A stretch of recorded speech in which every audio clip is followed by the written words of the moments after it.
Durante sessão da CPI do Distrito Federal, o deputado distrital pastor Daniel de Castro questionou o ex-diretor da Agência Brasileira de Inteligência, Saulo Moura da Cunha, sobre as pessoas que receberam alertas sobre a possibilidade de invasão e depredação de prédios públicos e sobre o conteúdo desses alertas. O deputado lembrou a necessidade de esclarecer os fatos, em especial as omissões do governo federal. Ele disse: desde o princípio, aqui eu estou falando de justiça, individualização de conduta, princípios basilares do direito, ampla defesa, contraditório, princípio da inocência. Nós precisamos individualizar as condutas. O deputado explicou como os fatos vão mostrando degraus nas condutas de omissão. O G. Dias, o relator já falou que vai indiciar o que Elisiane não teve competência de fazer. Mas o G. Dias é um pano de fundo. O G. Dias é um degrau que chega no Dino e vai chegar, está provado que vai chegar. E depois do Dino, nós temos um último degrau. Dia 7 de janeiro, o presidente Lula viaja no finalzinho da tarde. Mas nós vamos chegar lá, vamos chegar. Pastor Daniel apontou que, se inocentes que estavam nas proximidades receberam penas de 17 anos, o ministro Flávio Dino deveria receber uma pena muito maior.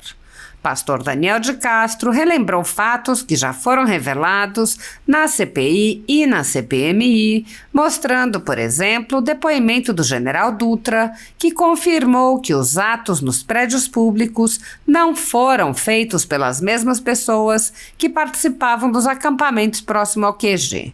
O deputado mostrou o trecho em que o general mencionava os ônibus indo para Brasília e disse: 3.900 pessoas que estavam vindo e o governo sabia e não fez nada para coibir. O deputado apontou que o ministro da Justiça, Flávio Dino, recebeu a informação sobre as invasões antes do dia 8, que se comprova pelo ofício que expediu. Ele disse: olha aqui a leniência do governo federal. Estou falando de prédio público federal. Quem protege esse prédio não é a polícia militar, é as forças do governo federal. O deputado apontou que, se fosse de fato uma tentativa de tomada do poder, seria mais um motivo para a ação direta do governo federal. Ele disse: o seu ministro de Segurança, o senhor Flávio Dino, que tinha que ter agido, e ele não agiu.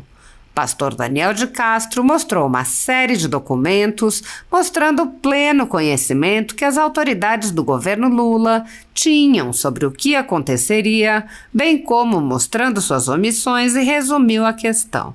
Se foi uma tentativa de golpe que a esquerda aqui fala o tempo todo, então o Estado Federal, presidente Lula, Flávio Dino, prevaricou e tem que ser indiciado. Tá aí a prevaricação. Ou então não foi golpe de Estado. Não foi? Se não foi tentativa de golpe, os presos não podem responder por tentativa de abolição violenta do Estado Democrático. É simples assim. O deputado explicou que a CPI e a CPMI levantaram também provas da obstrução de justiça por parte de membros do governo Lula. Ele disse: destruição de prova é um dos motivos que ensejam prisão. E o ministro e o G. Dias onde estão?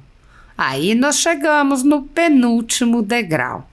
Ele mostrou a estrutura do ministério de Flávio Dino, indicando as responsabilidades, e disse: contra fatos não há argumentos. Aqui está demonstrado que de G. Dias para baixo houve prevaricação. Já tem o crime, tipificação e individualização de conduta. Até o momento, o general G. Dias não foi preso, não teve seu passaporte apreendido, nem suas contas bloqueadas, nem seus bens ou sua renda apreendidos. Essas medidas cautelares são reservadas a conservadores, que podem sofrer qualquer uma ou várias delas sem qualquer indício de crime, sem direito à defesa, nem acesso ao devido processo legal. Quando aplicadas a conservadores, as medidas cautelares podem perdurar pelo tempo que desejar o senhor ministro, que determina sua aplicação, ainda que as pessoas não tenham foro privilegiado e não estejam, portanto, sujeitas à jurisdição das cortes superiores. Apoiadores do ex-presidente Jair Bolsonaro e pessoas que apenas têm um discurso diferente do imposto pelo cartel midiático vêm sendo perseguidos, em especial pelo judiciário. Além dos inquéritos conduzidos pelo ministro Alexandre de Moraes do Supremo Tribunal Federal, também o ex-corregedor do Tribunal Superior Eleitoral, Luiz Felipe Salomão, criou seu próprio inquérito administrativo e ordenou o confisco da renda de sites e canais conservadores, como a Folha Política. Toda a receita de mais de 27 meses do nosso trabalho está bloqueada por ordem do TSE, com aplauso dos ministros Luiz Roberto Barroso, Alexandre de Moraes e Edson Fachin. Sem a possibilidade de receber a renda de seu trabalho, o jornal corre o risco de fechar. Se você apoia o trabalho da Folha Política e pode ajudar, use o QR Code para doar qualquer quantia para a empresa Raposo Fernandes ou use o código ajude@folhapolitica.org. Caso prefira, há a opção de transferência bancária para a conta da empresa Raposo Fernandes, disponível na descrição deste vídeo e no comentário fixado no topo. Há mais de 10 anos, a Folha Política faz a cobertura da política brasileira, mostrando atos, pronunciamentos e eventos dos três poderes, quebrando a espiral do silêncio imposta pelo cartel de mídia que quer o monopólio da informação. Pix ajude@folhapolitica.org. Assista.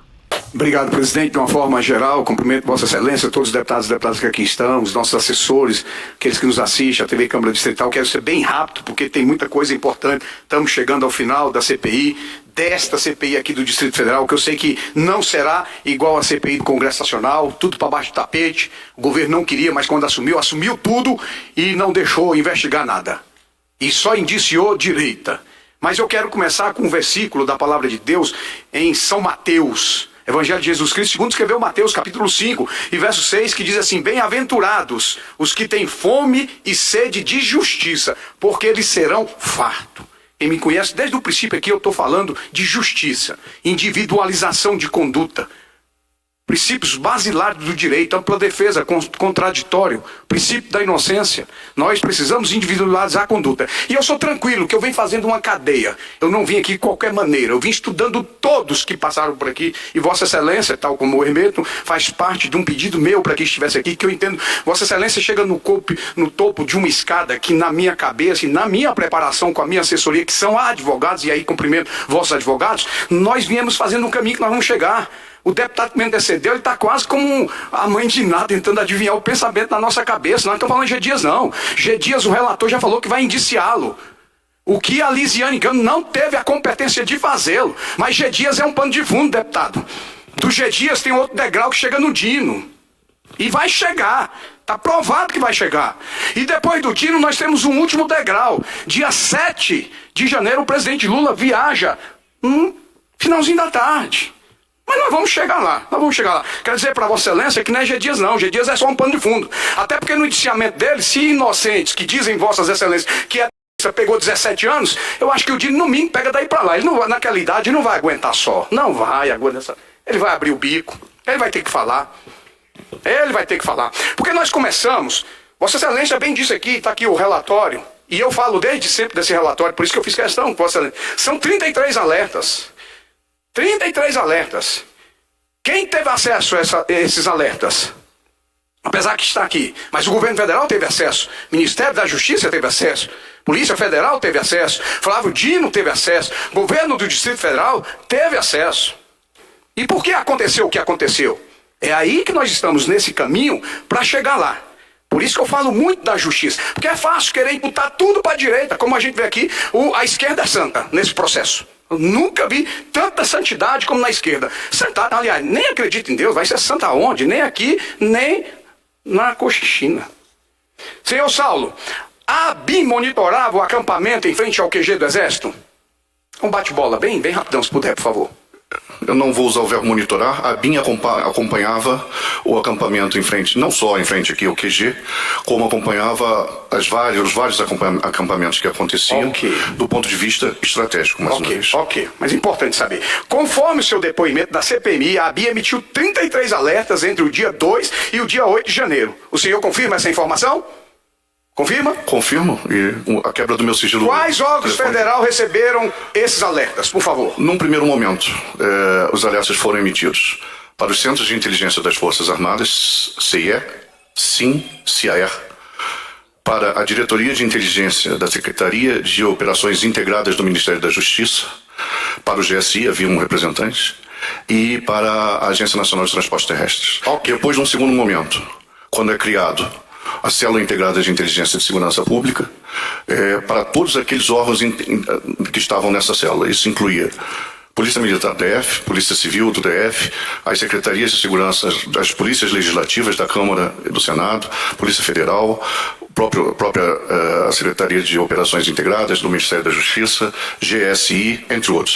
São dezenas de órgãos. Obrigado. Eu só vou pedir um pouquinho da vossa compreensão, se puder... mais rápido nas respostas, claro, porque por causa do tempo aqui, tá bom? Porque é só uma cronologia. O doutor Antes afirmou aqui, nesta comissão, que existe um órgão de inteligência que funciona dentro do Ministério da Justiça, que esse órgão seria a Diretoria de Inteligência, a DINT.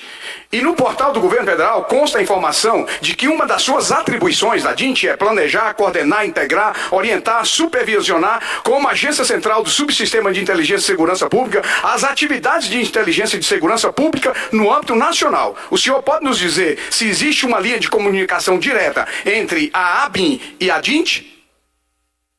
A DINT está entre os órgãos que receberam essa... Ok, então tem uma comunicação, teve, né? Sim, a DINT faz parte do Sistema Brasileiro de Inteligência. Tendo em vista que a DINT supervisionava como agência central do subsistema de inteligência e segurança pública as atividades de inteligência da segurança pública no âmbito federal, no âmbito nacional, existiria algum motivo que nos fizesse crer que o Ministério da Justiça desconhecia os alertas da ABIN ou ainda desconhecia as intenções do grupo que se dirigia para Brasília no dia 7 de janeiro? Não posso responder pelo Ministério da Justiça. A DINT, que integra o Ministério da Justiça, recebeu essas informações. Registre-se. A DINT que integra o Ministério da Justiça, portanto, subordinação hierarquicamente está lá dentro, então sabia. Doutor Saulo, o senhor confirma as informações de que o general G. Dias mandou que o nome dele fosse retirado da planilha que registrou os alertas da ABIN sobre a possibilidade das invasões? Sim, já como explanado assim, aqui confirmo. Ok. O senhor confirma a informação de que enviou alertas do seu celular pessoal diretamente para o celular do general G. Dias? Confirmo. O senhor confirma a informação de que após receber os alertas, o general G. Dias reconheceu que haveria problemas? Numa mensagem comigo, ele reconheceu. Ok. Senhor Saulo, o general G. Dias era ministro responsável pela segurança do Palácio do Planalto, mas não repassou os alertas para a equipe. Segundo o general Penteado, então secretário executivo do GSI, se os alertas tivessem sido repassados, o plano escudo teria sido ativado e as invasões não teriam ocorrido. Então eu pergunto ao senhor, além do general G. Dias, o senhor repassou os alertas para alguma outra pessoa ligada ao governo federal? Do meu telefone particular, não. Só para o general G. Dias. Havia um integrante do GSI na célula de inteligência integrada do DF. Dentro desse grupo que o senhor mandou os alertas? Sim. O senhor só pode dizer não, quem é essa? Não fui eu que mandei os alertas para esse grupo, foi a agência, mas... Agência, sim. perdão. Do meu telefone pessoal, eu encaminhei apenas... O senhor sabe o nome dessa pessoa? Não sei porque é o número do telefone que está lá.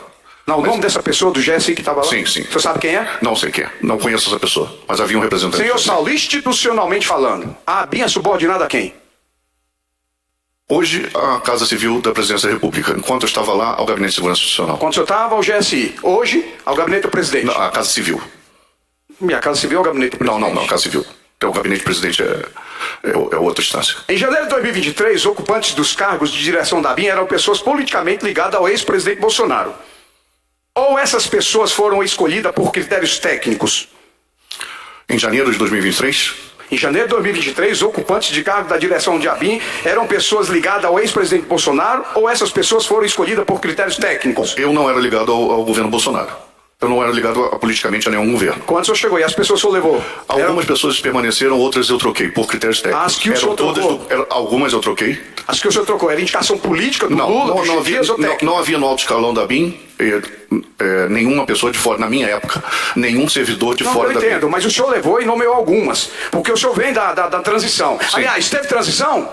Sim, participei do governo de transição. A esquerda disse que não teve, não. Não teve transição, não, doutor Saulo. E o senhor está falando aqui, categoricamente, teve transição. Eu tenho um ato de nomeação do G. Dias em novembro. Elisiane Gama não indiciou o G. Dias porque disse que só tinha 7 dias. E o G. Dias já tinha 60 dias como membro titular de uma equipe de transição nomeado, sem contar que ele outrora foi 7 anos ministro do Gabinete de Gestão Institucional. Não é G. Dias. G. Dias é pano de fundo. Senhor Saulo, após os atos do dia 8 de janeiro, o senhor sabe nos dizer se o governo federal alterou alguma estrutura da ABIN ou alguma rotina de trabalho? Os atos do dia 8, não estou dizendo que sejam relativos aos atos do dia 8, a ABIN saiu da subordinação do Gabinete de Segurança Institucional. Foi para a Casa Civil. A Casa Civil é ligada direto ao Gabinete do Presidente da República? A Casa Civil é um ministério do presidente. Mas ligado ao... Chama-se um dos ministérios da Casa. Né? Está no Palácio do Planalto. É o braço direito do presidente Lula. Quanto tempo de serviço o senhor tem nessa área de investigação? Na área de inteligência, eu tenho quase 25 anos. 24 deixa eu falar aqui para o senhor, eu passei por lá. Eu fui funcionário da ESNI. O senhor deve conhecer muito bem, Escola Nacional de Formação. Eu trabalhei lá 2 anos. Aí o povo vai ficar sabendo agora. Quantas vezes já aconteceu que de ABIN emitir alertas, enviá-los para autoridades públicas, adotasse alguma medida deixa eu refazer. Quantas vezes aconteceu de ABIN emitir alertas, enviá-los para autoridades públicas, para que a autoridade pública adotasse alguma medida e essas autoridades, ao invés de agirem institucionalmente, esconderem esses alertas e ainda determinarem que seus nomes não constassem nas planilhas? Tem conhecimento? Não tem conhecimento. Nunca houve. Após o resultado do segundo turno das eleições, o ex-presidente Bolsonaro ligou para o senhor alguma vez? Eu nunca estive com o presidente Bolsonaro. O senhor conhece ele? Eu conheço, quando eu estava em Tóquio, ele fez uma visita oficial, foi a única vez que eu... O senhor acha que ele tem participação nesses atos do dia 8? Então não vou emitir opinião pessoal. Mas o senhor acha que de alguma forma ele colaborou, ele incentivou, patrocinou? Deputado, não vou opinar sobre isso. Acaso o senhor pode nos dizer se o ex-presidente Bolsonaro esteve em alguma reunião na ABIN nos meses de novembro ou dezembro? Não sei lhe informar. O senhor pode nos dizer se o ex-presidente Bolsonaro ou o general Heleno fizeram algum contato com alguma autoridade da ABIN após os resultados da eleição, do segundo turno das eleições? Não sei lhe informar. Na sua gestão, o senhor teve alguma gestão de algum membro do governo do ex-presidente Jair Bolsonaro? Não. Dos seus filhos? Do Flávio Bolsonaro, Eduardo Bolsonaro, alguém fez contato na sua gestão? Não. Obrigado. Deixa eu passar para o segundo momento aqui. Eu vou pedir à técnica que me ajude a passar, porque a gente vai sempre fazendo uma cronologia. É necessário fazer um trabalho muito pedagógico aqui, porque tem umas falas aqui que é engraçada. E se você não tiver cuidado, você é induzido, né? Você é induzido. Eu peço à técnica que, por favor, vá passando esses slides para mim aí, por favor. Oitiva do general Dutra, ex-comandante militar do Planalto Palácio. Você quer para relembrar, refrescar a memória, porque nós vamos ter um parecer logo, é muito importante. A gente está sabendo isso aqui porque é uma linha de tempo. Pode ir passando aí.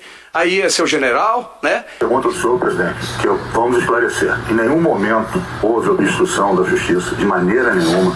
Em nenhum momento houve esse confrontamento com a polícia, muito menos com o ministro Flávio Dino. O que aconteceu depois daqueles atos de vandalismo lamentáveis e inexplicáveis foi que os manifestantes que estavam na praça, e é muito importante eu esclarecer para todos os senhores que a praça, no dia 6, como eu mostrei fotografias e mencionei a matéria no Grupo UOL, a praça já estava com menos de 200 pessoas.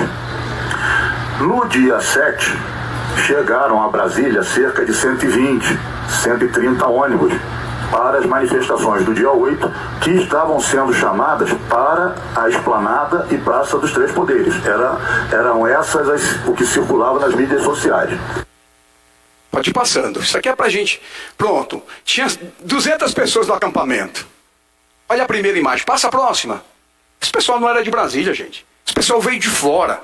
E segundo o alerta emitido pela ABIN, e aqui eu estava olhando, aqui consta tudo, não dá tempo, mas consta, detalhe por detalhe. 3.900 pessoas que estavam vindo e o governo sabia e não fez nada.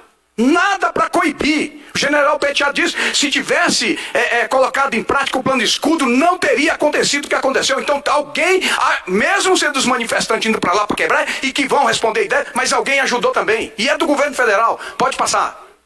Portanto, os invasores chegaram em Brasília, precisam em caravana, a partir do dia 7 de janeiro. Pode passar. Tá aí, ó. O Ministério da Justiça teve acesso à informação antes do dia 8/1. Pode passar.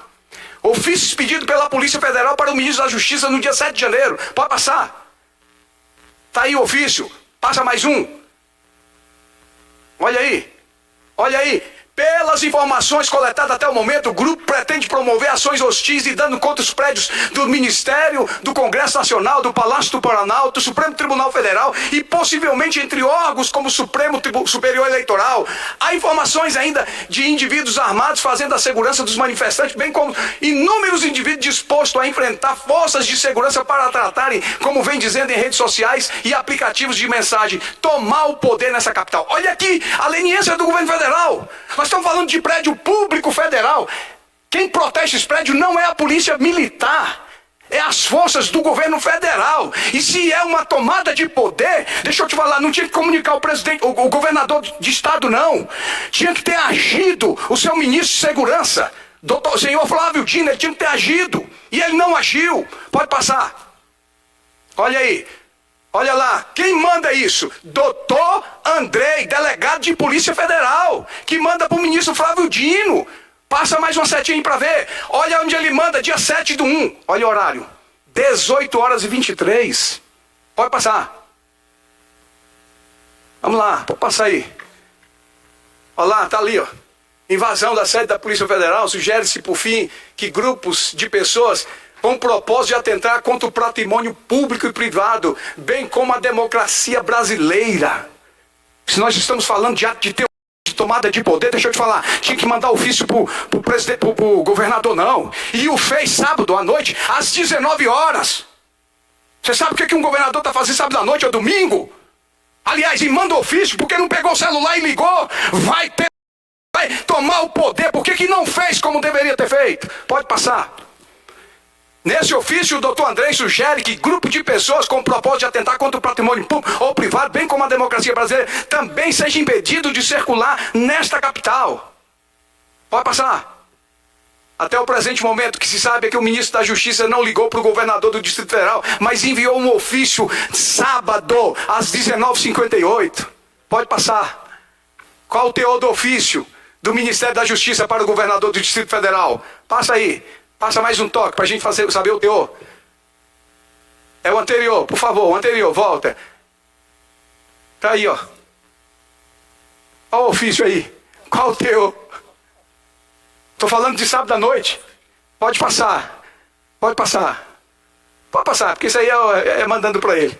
Olha aí, gente, nesse contexto, considerando a necessidade de preservar a ordem pública, a incolumidade das pessoas, o patrimônio público, sugerimos a Vossa Excelência, governador, a atuação de segurança pública do Distrito Federal no sentido de bloquear a circulação de ônibus de turismo, que no perímetro compreendido entre a Torre de TV, a Praça dos Três Poderes, tudo isso que ele pediu para o governador fez. Ele que não fez o que deveria ser feito. Pode passar. Pode passar. Aí. Ademais, reforço que o Ministério da Justiça, Segurança Pública e as Forças Federais estarão monitorando o referido movimento e encontra-se à disposição para pronto emprego imediato, em caso de necessidade, a fim de resguardar o patrimônio. Estava lá. Encontra. Tá preparado. O que ele fez? Nada. Ficou lá. Colocou e ficou lá. E teve o que aconteceu. Aconteceu o que aconteceu, que a esquerda disse. Foi a tentativa de golpe e o ministro do Lula... O que ele fez? Nada. Aí deve ter passado pro Lula. Eu acho que a gente vai chegar lá. Aí o que o Lula fez? Viajou para Araraquara. Pode passar. Fatos que não pode ser desprezado para a produção de relatório. A Polícia Militar do Distrito Federal não é responsável pela segurança dos prédios federais invadidas. Pode passar. A NTT sabia da chegada dos ônibus, o Ministério da Justiça tinha conhecimento desse fato, o chefe do GSI reteve os alertas, o general Penteado afirmou que se esses alertas tivessem sido repassados, as invasões não teriam acontecidas. Tropas da Força Nacional de Segurança estavam no prédio do Ministério da Justiça, mas não impediram o ataque aos prédios públicos, coisa que era função da Força Nacional, que lá estava de plantão e ficaram parados inerte, fazendo o quê? A mando de quem? Qual era o interesse? Pode passar. Conforme o ofício da Polícia Federal para o ministro da Justiça, os manifestantes que chegaram a Brasília no dia 7 pretendiam tomar o poder. Ou seja, quem estava sob ameaça era o Estado brasileiro e não o Distrito Federal. Portanto, não havia necessidade de autorização do governador para enfrentar os invasores. Aqui está demonstrada a leniência do ministro Flávio Dino. Subimos um degrau. Deputado me antecedeu. Sai do G. Dias. Vai pro Dino. Ele sabia, ele estava no ministério, ele foi alertado. A Força Nacional estava de plantão, o que ele fez? Cruzou os braços. Ele disse que ligou pro Lula, que é o último degrau que nós vamos falar nas próximas oitivas aqui. Conforme o ofício da Polícia Federal, para o ministro da Justiça, os manifestantes que chegaram a Brasília no dia 7 pretendiam tomar o poder. Olha aí, gente. Quem estava sob ameaça não era o Estado brasileiro, não era o Distrito Federal. E no ofício enviado ao governador do Distrito Federal, o ministro da Justiça solicitou bloquear a circulação de ônibus de turismo e no mesmo expediente afirmou que as forças federais monitoravam o movimento e estavam à disposição para o emprego imediato. Estavam. Aliás, está até hoje. Pode passar. As autoridades federais precisam chegar a um acordo. Se foi uma tentativa de golpe, o governo federal prevaricou. Está aqui o crime do governo federal. Se foi tentativa de golpe, que a esquerda aqui fala o tempo todo, e depois vai vir da esquerda falar de novo, foi tentativa de golpe, então o Estado Federal, o presidente Lula, Flávio Dino, prevaricou e tem que ser indiciado. Está aí a prevaricação. Ou então não foi golpe de Estado. Não foi. Se não foi tentativa de golpe, os presos não podem responder por tentativa de abolição violenta do Estado Democrático. É simples assim. Leitura racional. Leitura racional. Para quem entende, né? Para quem não quer fazer pano de fundo. Porque não queria a CPI federal. Não queria. Teve deputado federal que disse que o governo federal, o governo do presidente Lula, estava pagando 60 milhões para cada deputado tirar a assinatura. Ele perdeu, foi aprovado, o que ele fez? Tomou de assalto a CPMI, e eu tenho aqui parte do relatório que eu estou com medo da Elisiane, que é uma vergonha para a nação. Deve responder, porque ela é uma autoridade pública que parou, ganhou dinheiro do Estado para produzir um relatório vergonhoso como esse relatório que ela produziu. E ela vai entender isso em 2026 lá no estado do Maranhão. Ela vai ver a igreja dar uma resposta para ela. Pode passar. Olha lá, GSI usa tamanho de arquivo para não detalhar as invasões. Nós vamos para outra escadinha. Vou legal, pode passar. Documento secreto do governo Lula ignorou o protocolo de defesa do Palácio. 1º de agosto, pode passar. Lula só decidiu a viagem a Araraquara na tarde do dia 7 de janeiro. Muita coincidência. Muita coincidência. Pode passar. Olha aí, esse aqui a gente não trouxe. Não pode trazer não, Paula. Esse aí é o fotógrafo, Adriano Machado. Não pode trazer não, não pode trazer jornalista, mas trouxeram. Olha o que ele diz. Repórter diz que registrou guarda das Forças Nacional parada no Ministério da Justiça. É o repórter aí que você não quiser trazer. Tá aí. Tão importante aqui, mas alguma coisa tem que jogar para debaixo do tapete, né? Pode passar. Ei, chefe da BIM, equipe de G. Dias facilitou a entrada de manifestantes. Olha onde ele vai chegando. Olha o degrau que vai subindo aí. Pode passar. Imagens internas do Ministério da Justiça. Dia 8 de janeiro não existe mais. Conclui o investigador. Onde chegamos? A imagem que a CPI determinou, pediu, que o Supremo determinou. O ministro da Justiça, pasmem, juiz, que sabe que dar fim a provas enseja prisão. Nós estamos falando de inocentes, de pessoas humildes, presa. E G. Dias e Dino solto. Porque quem mandou prender aqueles manifestantes que estavam aí, não mandou prender também o G. Dias e o Flávio Dino. Eles destruíram prova. E no ordenamento jurídico, destruição de prova é um dos motivos que enseja prisão. E o ministro e o G. Dias onde estão viajando. Aí nós chegamos no penúltimo degrau. Ministro da Justiça. Cadê as imagens? Pode passar. Aí, acabou. Isso aí é a estrutura lá. da Secretaria-Geral da Subchefia de Assuntos Jurídicos. Pode passar. Eu não tenho tempo de discurso mais, mas discurso é ao longo do tempo, mostrando uma linha cronológica e fatos e contrafatos não é argumento. Aqui está demonstrado que do Dino, G. Dias e para baixo, houve prevaricação, já tem o crime, tipificação e individualização da conduta. Estou facilitando até para o relator hoje. Agora nós vamos chegar no próximo.